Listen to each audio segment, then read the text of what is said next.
Hello everyone, and welcome to another episode of the Daily Gwei Refuel, where we recap the latest news in the Ethereum ecosystem. I'm your host, Anthony Sassano, and today's the 30th of July, 2021. Alright everyone, 30th of July 2021. You know what that means? It is Ethereum's 6th birthday. So the Ethereum mainnet went live on the 30th of July 2015. It's funny because the ICO was actually done in July of 2014. So it was about a year from the ICO that the Ethereum mainnet went live. And then even the white paper was published late 2013. So it was about, I guess you could say, 18 months before the Ethereum mainnet went live and everything like that. I always think about this and think about how amazing it is that it only took 18 months from white paper to mainnet, whereas there's a lot of these other chains out there that have been developing for many years before they shipped anything. I mean, just thinking back now to Polkadot, they did their ICO in late 2017, didn't launch till late 2020, and even still, they're not launched with full features or anything like that, like the parachains and smart contracts and stuff. That's just starting to come online now. Same thing with, I know I make fun of Cardano all the time, but Cardano went live in 2017 with just their staking chain, and they still don't have smart contracts.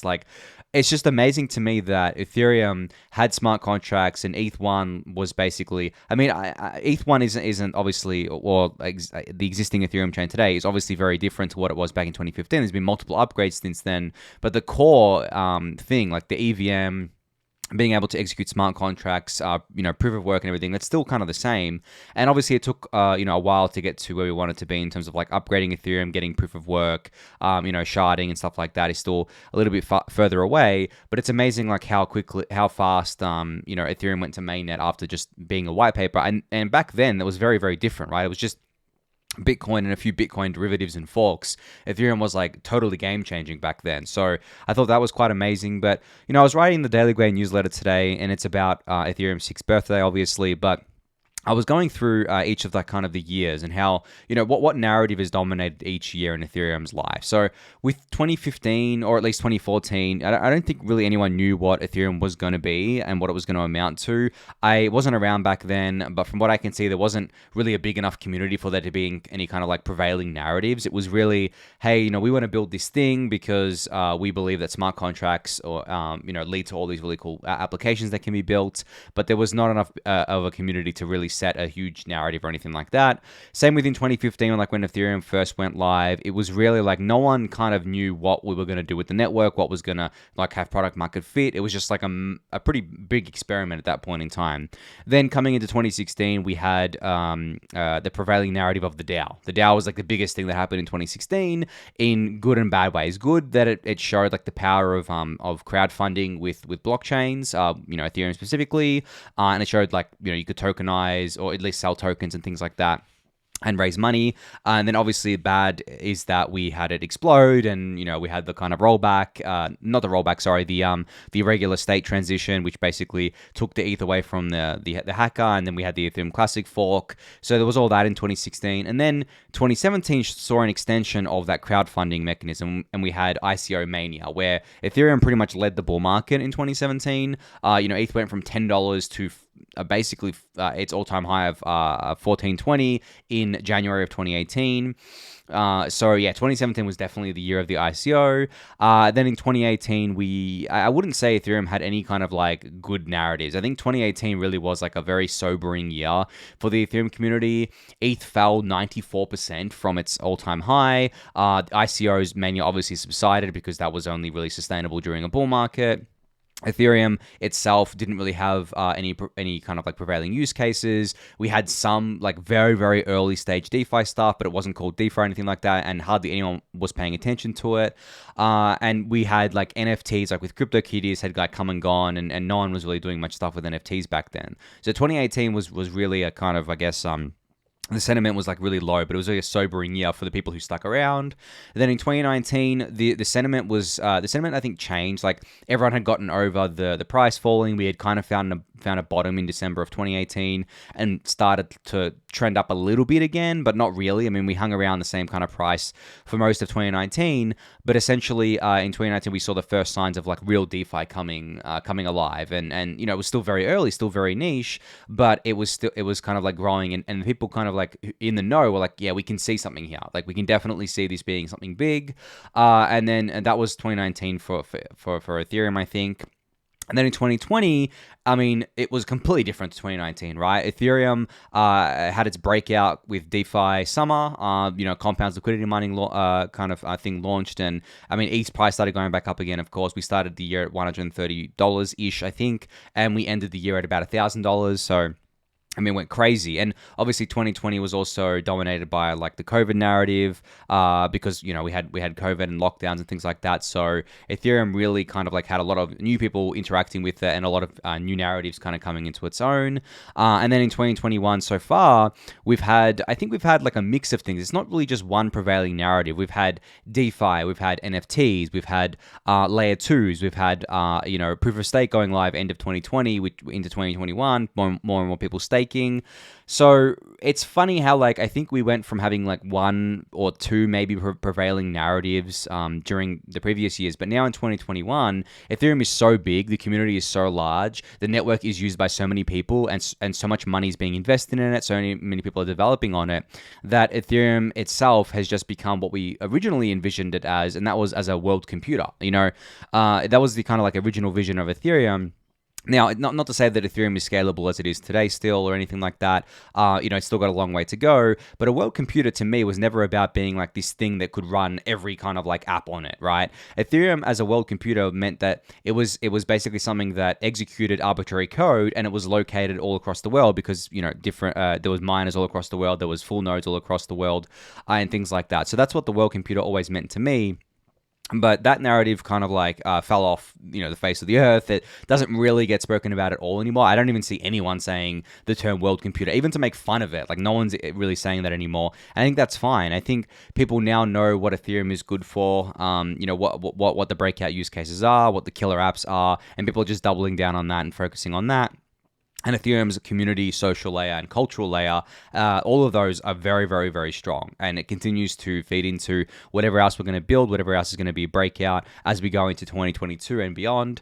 And I mentioned in the newsletter today that I really do think Ethereum is a rocket ship that shows absolutely no signs of slowing down. It is going way past the moon. It is going, out into outer space, into exploring other galaxies, and basically growing much faster than we can even anticipate. And lastly on this, I put in my tweet here, thank you Ethereum for changing my life. And I think that's one common theme across like all of the years, right? From the very kind of like start of it when Vitalik first posted the white paper to today, is that Ethereum has changed so many people's lives in so many different ways.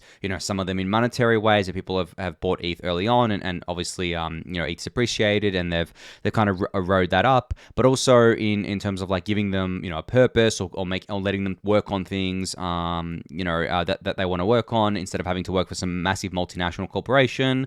I mean, for me personally, I get to basically do the refuel, do my newsletter, help out all these kind of like early stage teams and stuff like that, and be really heavily involved with the Ethereum community, and I get to do that all on my own without a kind of boss, and Ethereum enabled that for me. So I mean, it's just amazing that I think that is incredibly sticky, and that is what causes a lot of people to stay in this ecosystem, is that Ethereum has given them so much and they want to give back. So yeah, I guess I'm going to leave it at that for now, but happy 6th birthday again to Ethereum. Let's get to many more. I think, it's funny because like blockchains can live forever, as long as someone's mining or staking it. As long as there's a full node out there, the blockchain can live forever. So I'm gonna say Ethereum's gonna live for many, many decades, if not centuries from now. I don't see any reason why it wouldn't, and it's gonna be awesome to kind of like celebrate all those birthdays as they come. So yeah. All right, I've been talking about StatefulWorks' Beacon book a lot lately. Well, finally, the 100 physical Beacon books are now being auctioned off on Mirror. So you can head to the kind of Mirror page here, with links in the YouTube description, and you can kind of put your, place your bids in for these books. So the way it works is essentially there's 100 physical Genesis edition books. You can go here and basically click back this project, and the top 100 backers will get one of these books. There's only 25 backers so far, so no matter what you kind of like put forward here, you're guaranteed to get a book. But the suggestion is to put forward 0.01 ETH to cover like printing costs and things like that. There's also a leaderboard and everything. I'm not first right now, I'm third, but like I'm thinking before this ends on August 3rd, maybe I'll outbid James here and to become first. But that 1 ETH is a lot of money there. 1.1 ETH is a lot of money these days, and I did mint all of the NFTs from the Beacon book, so I think I've definitely already spent a lot of money on this project. But anyway, I think that all of you should definitely go check this out if you haven't yet. I'm pretty sure you're familiar with the Beacon book by now. But yeah, this is your chance to get a physical edition of the book. Now, if you don't want to kind of like get a physical edition or anything like that, you can read the whole book on StatefulWorks' Mirror page here. It's in one of their other posts, where essentially you can read all of the text that was in the book and basically see all the images and stuff like that. You don't have to purchase the physical edition, but me being a collector, I want the physical edition. I want all the NFTs that went with it, so I'm definitely going to be backing this. But yeah, I'll link this in the YouTube description for you all to check out. So Pplpleasr, who a lot of you will know as, she's been known for creating a lot of different NFTs and artwork within the crypto ecosystem, specifically Ethereum and DeFi. There's actually like a DAO that's dedicated to I guess like buying her works and kind of like buying other works as well that's centered around it, called Pplpleasr DAO. So I'm pretty sure a lot of you will have heard of her. Well, she made a kind of like image here with a bunch of references to crypto Twitter, and she had it on the cover of Fortune magazine, which is, a pretty big deal, right? So you can see here that in the image, there's a bunch of crypto Twitter accounts. Basically, from what I can see here, the Bunnies band tag. You have the people on the kind of like rug there. You have CL, Loom Dart, and Crypto Dog, and then you have Inverse Bra, like attempting to rug them, which I thought was a pretty funny reference. You have Tetranode on the left there playing the DJ, and then there's not just the character references. There's also like protocol references. Obviously you can see Compound on the right of this image. You can see the ETH logo, the BTC logo, ChanLinkGod sitting in the back there, and then you can see like Sushi, obviously, Uni, the unicorn, Pplpleasr DAO is those 3 stars. So there's a ton of references in here. Even Crypto Cobain's in here, those Bitcoin glasses.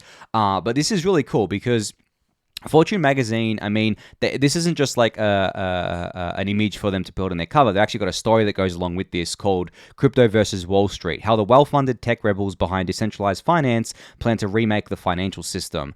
We're mainstream, guys. Like, we're really breaking into it now. And not only are we mainstream, we're getting to set the culture of what this is. Like, no one's telling us that DeFi has to be like all suits and proper and, adhere to the traditional finance culture, which quite frankly is pretty shit. Like, I would not want to be involved in an ecosystem that had that kind of culture of like big banks and centralization, all that sort of stuff. Because DeFi is wacky, decentralized. It's still very early. We see these kind of things playing out, where you basically have like all these anons on CT that are kind of some of the most prominent people within the DeFi community, and they're very, very active, and they kind of like set the culture and set the tone, not just within DeFi, but with NFTs as well. So I'm really kind of glad to see this from Pplpleasr, and she's very good at kind of, I guess, putting these artworks together to capture kind of, I guess, like the mimetics of DeFi and like the characters within it and the culture within it. So I'm glad that she was the one to put this together. But yeah, I love this. I really do, because it just perfectly encapsulates what DeFi is, and it kind of like sets the tone and sets the theme so that people can kind of get a good idea for it. And I'm surprised Fortune let her do this, right? But I think that Fortune may be a bit more progressive on that front. I kind of realized that, DeFi is not like traditional finance. It's not like what we're used to from like the Wall Street kind of like people and the Wall Street kind of culture. It is very, very different. It is much more weird and wacky and much more colorful as well at the end of the day. It's not, grays and greens and blacks and all that sort of stuff. We have all kind of funky colors, like purples and oranges and greens and all, not like bright green. Like with the Wall Street stuff, it's like usually dark green, or it's like faded green as well to represent money. Whereas in crypto, we have like all these bright and fancy kind of neon colors and stuff like that. So yeah, I thought this was really cool. I'm sure a lot of you already saw this. So I'm not going to kind of like go on too much about it, but I just thought it was a cool way to capture the culture of crypto, DeFi, Ethereum in an image.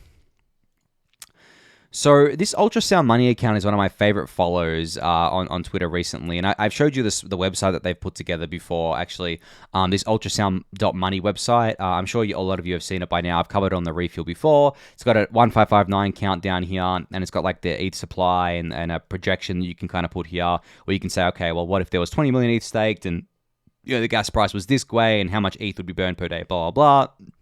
But they put out a tweet today, which I think is a pretty good way of reminding people about like what ETH's scarcity engines are. Now, this is something that Justin Drake has spoken about a lot on the Bankless podcast.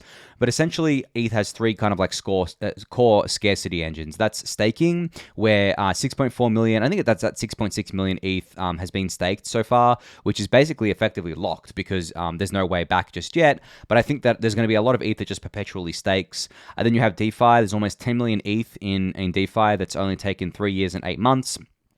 This timeline's counting from like December 2017, where it was just Maker that came out. So yeah, but you can see the growth, like how much quicker it's been happening. And then the third kind of scarcity engine is obviously the burn, which activates in 155.9 hours, which was from the time of this tweet. So it's I think it's like a lot less than that now, but obviously that's activating next week. So these are the three kind of core components to why ETH is valuable, right? I mean, why ETH is going to be considered scarce, why there's not going to be much ETH supply for people to buy on whether they buy on centralized exchanges or decentralized exchanges, which I think is very, very important for people to understand. And it's a big reason why a lot of people are kind of really bullish on ETH, is that these scarcity engines are so much better than just this vanilla, we have a 21 million supply cap for Bitcoin. Bitcoin doesn't have these scarcity engines. They don't have staking. They don't have true DeFi. You can have wrapped Bitcoin coming to DeFi and all that sort of stuff, but that is still like a very big centralized point of failure. And then you have, this burn, which Bitcoin doesn't have either. There's no BTC being burned on each transaction as part of 1559. So ETH and Ethereum are uniquely positioned here and that's why a lot of people believe in the flippening, is because ETH just has so many more value accrual kind of mechanisms and so many more scarcity engines than something like Bitcoin has, but not just Bitcoin, like pretty much everything else within crypto, which I think is really interesting. And the funny thing is, some people ask me, well, what if, one of these other networks, what if Bitcoin implemented a fee burn? It's like, okay, well, they could do that, but it still wouldn't be nearly as impactful as Ethereum's fee burn, because if you actually look at the fees generated on all the other networks, Bitcoin is only generating, I think, $600,000-$700,000 a day in fee revenue, whereas Ethereum is generating like anywhere from 5 to 10 million, depending on what the day is, and that's on, that's during kind of like the quiet market right now. When we were at the hot market, we were generating, $30-40 million a day, more than that during the hottest kind of days. And then all the other networks, if you go on cryptofees.info, you can actually see that pretty much all of them aren't generating much fee revenue at all, except with the exception of like BSC, which I've spoken about BSC the other day, and how I think that it's very hard to know if that fee revenue is actually kind of like real or not. But I won't go into that again. But, besides that, like pretty much all the other networks are not generating much fees at all. So even if they had a fee burn, it wouldn't really account for much, and it wouldn't really do much for the asset that's native to their network. So ETH is very, very uniquely positioned here. So just a good reminder from the ultrasoundmoney account. So some more exciting news out of the Synthetix ecosystem. I should actually start with this. So the Synth exchange is now live on layer 2. So this is live on Optimism, and that means that Kwenta is now enabled for trading on there. So Kwenta is basically the interface you use to trade Synthetix products on, and you can do all of this on Optimism, which, I mean, Synthetix has been pretty much the earliest team working with Optimism to get onto L2. They've had staking live for quite a while, but now this is the next level where you can basically trade a bunch of different assets here. As this is a testing phase right now, the only assets available for trade are Synthetic USD, BTC, ETH, and Link, which I think is fine. I mean, this is the same deal with Uniswap, where there was only a handful of assets on Optimism that were available for trading. But this is awesome, because I think Synthetix is one of those protocols that really did suffer from the high gas fees at layer 1. No one wanted to trade like the synth assets and stuff like that on layer 1, or very few people did. And the fact that they have like a really beautiful interface with Kwenta now as well, people can, more more and more people can trade on here and tap into all of this. And I think it's really, really positive. So yeah, just another app that's live on Optimism for you to go use. Yes, it's still in alpha testing phases, but I think, it's still public. You can all use it. And this is just the Optimism's ecosystem growing, just continuing to grow, because you have Uniswap on there. Now you have Kwenta on there. Chainlink's on there to enable, the Synthetix kind of integrations and stuff like that. And I'm sure we're going to see many more protocols as well. And obviously Arbitrum's coming. I'm not sure if they're going to come before the end of the month. This hat is apparently getting eaten because I said that they were going to be live before the end of the month. Unfortunately, I don't know if they will be. But still, they're all coming. So, slowly but surely, the L2 ecosystem is being built out. It's maturing. As I said, this is still very early days. It's still going to be in testing and phases like that. But it's coming, and you can go play around with it, even though it's in alpha testing phase. You just have to be aware of that. And it's kind of like limited in some way. But as we progress over the next few months, this stuff's just going to kind of snowball, I think, and we're going to have a much bigger layer 2 ecosystem to play with. So there was an article about 1559 and London in Bloomberg today. Now, I don't know if this is going to paywall me if I load it up here. Yeah, it's going to paywall me. But essentially, it was an article covering London and 1559, which I thought was pretty cool. Unfortunately, they did get they did get like a core thing wrong. There's ChanLinkGod notes here where he says, where he quotes their article, which says, a change called EIP 1559 will split up the roughly 13,000 new ethers issued each day for minor payment gas fees into 3 parts. I mean, no, this doesn't make sense. The 13,000 new ETH issued a day is protocol issuance. That's got nothing to do with the fees being paid to miners. So that definitely isn't what 1559 is about. And then I replied to ChanLinkGod saying they should have just read my piece, right? The piece that I put out the other day with my co-author, where we basically gave you a really clear overview of 1559, which you should all go read if you haven't yet. But still, I mean, it's cool to see like the mainstream publications covering the more kind of like esoteric stuff about Ethereum, like London, like a network upgrade, and like 1559. But like seriously, this is surface level stuff. Like getting this thing kind of wrong just shows like how far mainstream media still has to go to get a grasp of this sort of stuff. And honestly, all they have to do is ask like a few of us if they're doing an article on Ethereum. Like seriously, if they DM me on Twitter, I will reply to them if they're from like a media outlet. Like I see all the DMs that come through. Sometimes I won't reply to them because for various different reasons, or I don't have time. But if like a mainstream media kind of reporter contacts me and wants information for an article about Ethereum, I'm more than happy to give it to them. And that's all it takes. Like, I don't get how the mainstream media can still get this wrong. Like, you have access to all of these sources, not just myself, but all of these Ethereum education sources on Twitter that you can just DM, and they will kind of like reply to you. So at this point in time, I would say there's no excuse. Getting this wrong is just like blatant laziness at this point, and getting it as wrong as what ChanLinkGod points out here. Like, come on. Like, do they even do any research on this? Like, I don't even know how they made this connection. But anyway, I don't want to rant too much about that. But it just shows like how early we still are, and how confusing this stuff still is, I think, for people, because I'm attributing laziness as a main factor for them getting this wrong, but it might be that it's confusing for them. They might be thinking, well, what's all this stuff? What's 1559? What's issuance? What's proof of stake? What's all this kind of stuff? I think it's easy to get confused.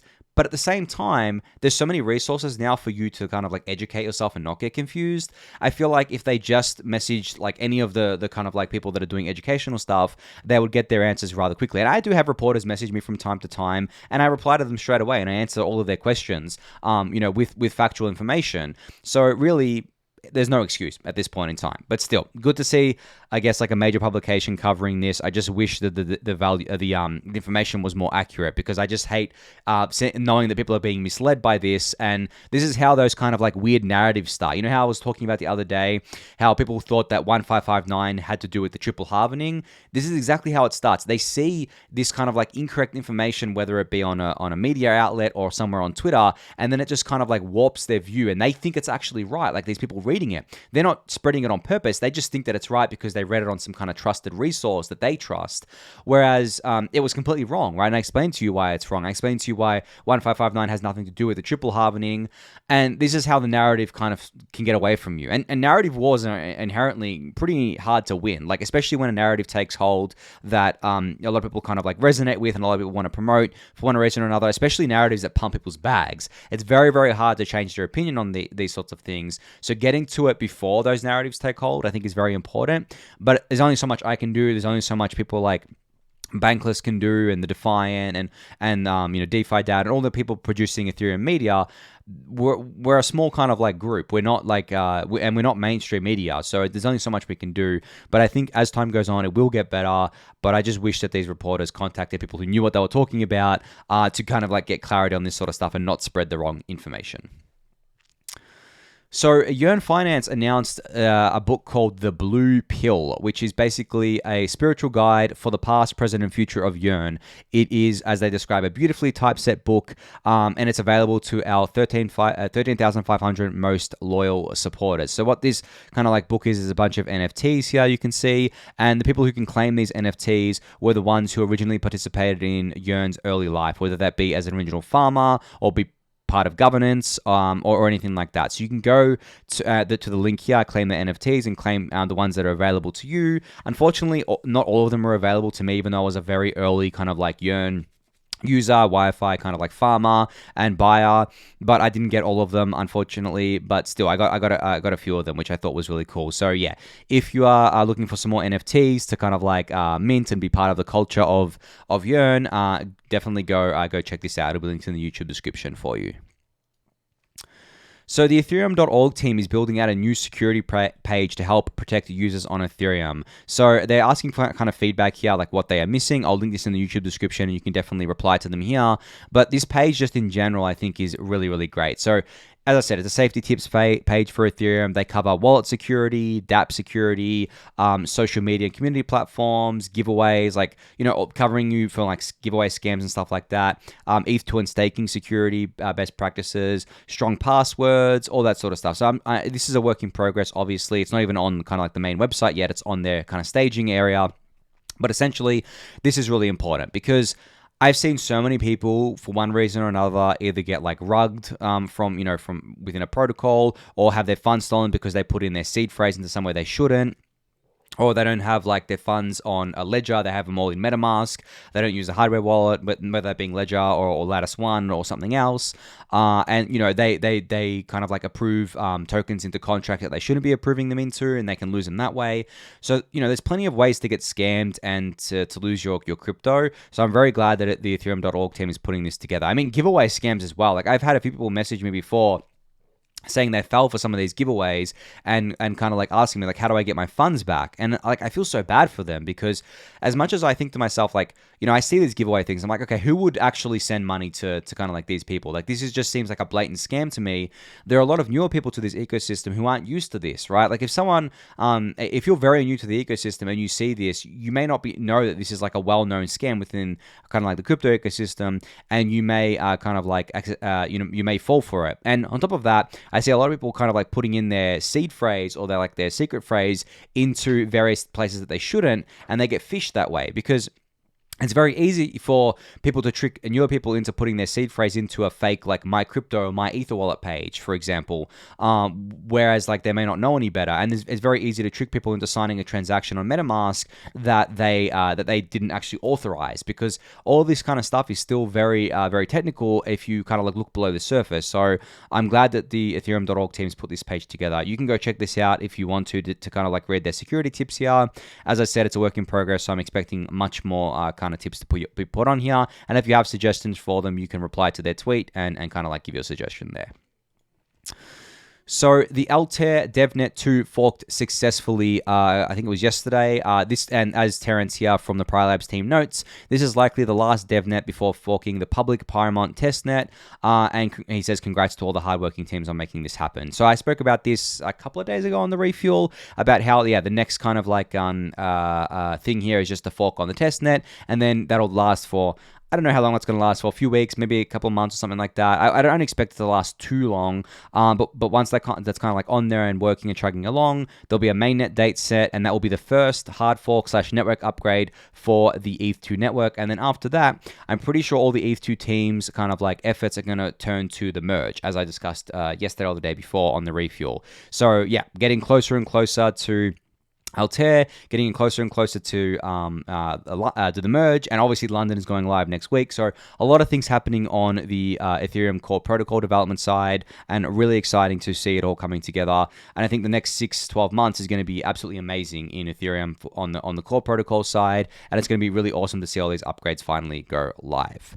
But on that note, I think that is it for today, everyone. So thank you again for listening and watching. Be sure to subscribe to the channel if you haven't yet. Give that video a thumbs up. Subscribe to the newsletter. Join the Discord channel, and I'll catch you all next week. Thanks, everyone.